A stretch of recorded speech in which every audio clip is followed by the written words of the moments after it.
The Yo-Yo Intermediate Endurance Level 2 test, or Yo-Yo IE2 in elite soccer. Test selection. Soccer is a globally recognised high-performance sport where players perform intermittent bouts of high-intensity activity with frequent but short recovery periods in between. During gameplay, athletes experience changes in activity every 3 to 5 seconds. This includes high-speed running, change of direction turns, jumps and tackles. Studies have shown that athletes' aerobic system is heavily taxed during gameplay.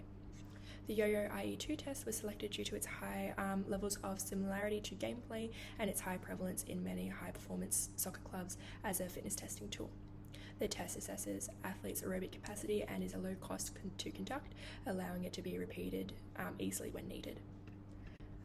Test selection.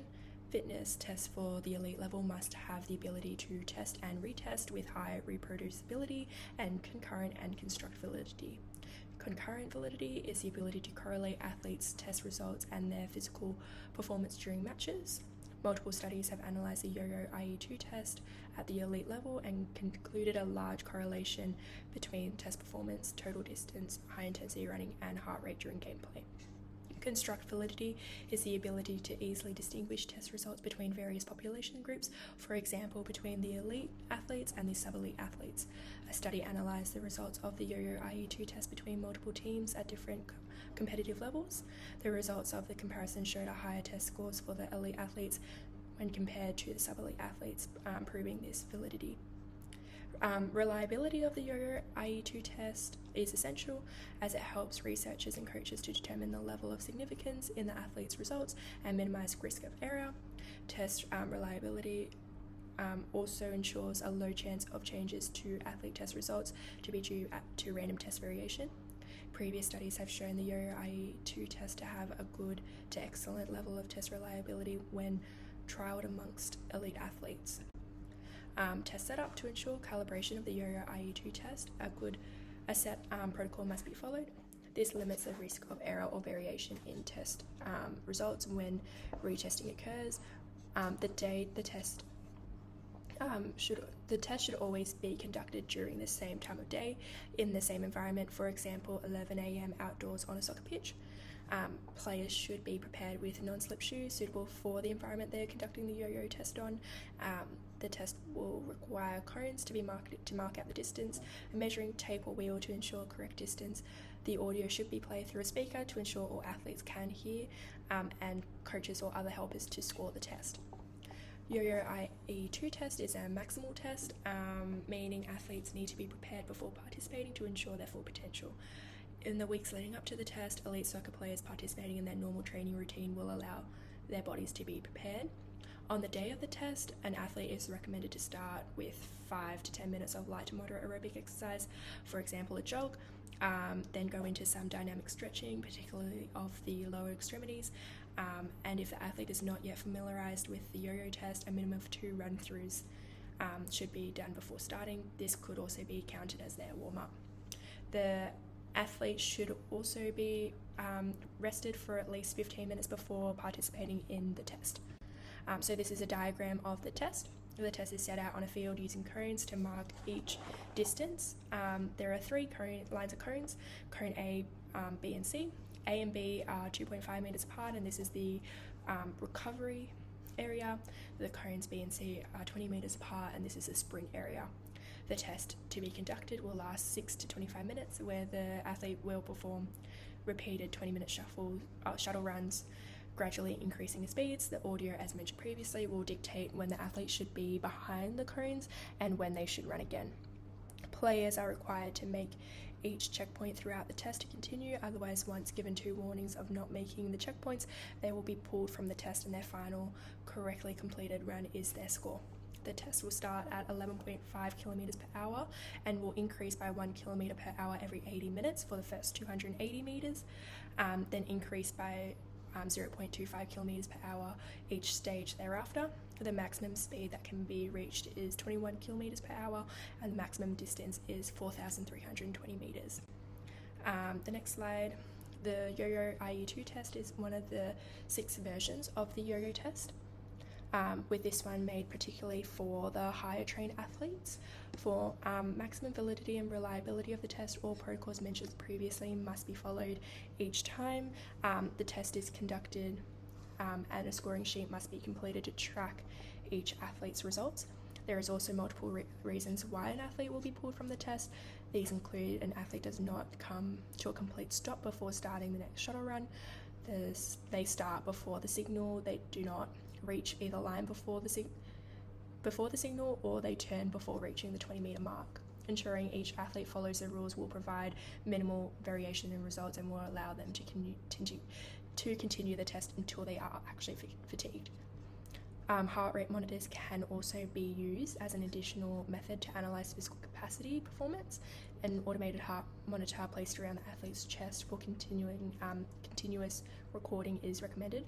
Heart rate data should be collected before the warm-up, during the test, at exhaustion, 1 minute after, 2 minutes, and 2 minutes after, while standing each time.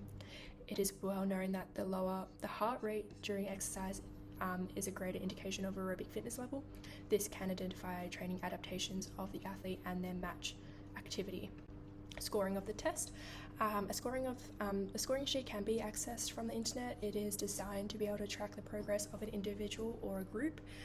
It is used by marking the box indicated which stage the athlete in question is pulled out of the test or fatigued at. It can be also used to track the number of warnings given to an athlete to ensure they stop when the test is they stop when they're supposed to. The table data represented here is just a snapshot of the first 5 stages of the test. It shows the speed at which the stage is completed at and the total distance the athlete has completed thus far. Once the test has been completed by all athletes, the result data will be analysed against normative values. The final score of the test is the amount of distance covered by the athlete. Interpretation of results. So to quantify normative data for the Yo-Yo IE2 test, comparison between different sporting levels within soccer is assessed against each other and against their match performance. In a study looking at elite soccer teams, only 5 males out of 36 received a distance below 1,800 metres and had an overall average of 2,400 metres. The study also compared test results amongst under-19s and under-16 elite athletes. The under-19s group had a very similar result to the senior elite team, although the under-16s had a significantly lower result. This is suggesting age differences or training experience that may play a factor. The Yo-Yo IE2 test can be used to monitor and evaluate youth soccer athletes and their development in performance and physical capacities. With the same study, retesting results were compared between the beginning of the season and at the end of the season, where minimal changes were seen. Out of the 36 male elite players, 12 improved their test performance significantly and only 3 decreased their results. The same level of results progression was witnessed in the male elite youth teams as well. There is a relationship between Yo-Yo IE2 test performance, high intensity running, very high intensity running, and total distance covered in a match. The test can differentiate between intermittent exercise experienced in soccer within various team standards, stages of the season, and age. Player position also shows variation in results. Comparing the different levels of soccer, the elite males perform 28% more high intensity running and 35% more sprinting than the male sub-elite players when comparing the results. Continuing on from this, as mentioned previously, majority of the male elite soccer players had an average of 2,400 metres in the test, with 1/3 improving their test results by the end of the season. The test will allow coaches to identify player weaknesses and to be able to prescribe training interventions to further improve during training. It is also important that a player position is also considered, as there are significant differences shown in sprinting, high-speed running, heart rate, and total distance covered per match between different player positions. There is a correlation between greater changes in VO2 max after training interventions and match performance.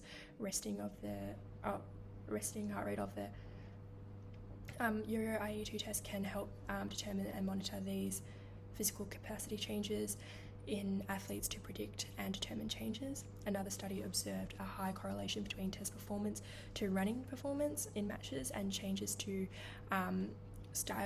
training style causes an aerobic response to the athlete. Training-induced changes to the aerobic system using soccer-specific training interventions showed a significant overall improvement. Relevant issues. Limitations of the test include identifying physical capacities differences depending on player position, like mentioned earlier. This may suggest differences in athlete results when comparing against the whole team. Recording of the data may become difficult when there is minimal staff or coaches available. This may make it difficult to identify if an athlete did not complete the stage correctly, or if they should have been withdrawn from the last phase. They may cause the team to be split up. They may make it so that the team split up into multiple groups, but this becomes time consuming. As there is currently minimal normative data on the specific variation of this yo-yo test, it is difficult to identify the specific normative values for every competition level, especially when you go into comparing it to females as well. More research needs to be done for this, and references. Thank you.